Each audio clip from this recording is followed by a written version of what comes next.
Our next presenter is Nabeel Chaumun from the Faculty of Arts and Science.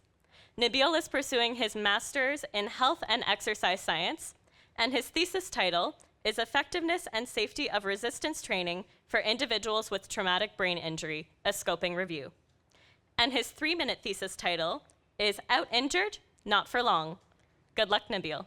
What do you call a football league where the average player misses 20% of their games due to injury, has a career length of just over 3 years, and has a lifespan of 59 years after retirement?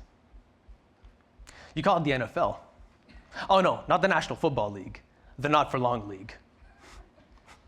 And a large contributor to that short timeline is traumatic brain injury. Now, traumatic brain injury is an injury that impairs normal brain function. Last season, the NFL recorded a whopping 219 concussions, which is a minor form of traumatic brain injury. That comes up to almost 1 concussion a year. But high-level athletes aren't the only ones affected. Take, for example, Zach Easter, a high school football player. In the early 2000s, after having suffered multiple blows, Zach spent years battling an invisible war in his head. Tragically, with no hope of recovery in sight, Zach ended up taking his own life away just over a decade later. Unfortunately, we lost Zach. And sadly, his story isn't unique. An estimated 50 to 60 million people will experience some form of traumatic brain injury every year. And this can be due to various reasons, such as car accidents or slipping on ice during the winter. If not treated early on, this can lead to devastating long-term effects, such as cognitive impairments, mental health issues, and overall decreased quality of life. But that's where my research comes in. My master's thesis looks at how safe and effective resistance exercise, like bodyweight exercise and weight training, is at treating traumatic brain injury. To do this, I'm looking at all the research that's been done on the topic, looking at what we know and what we still need to learn, and putting it together into a single review paper.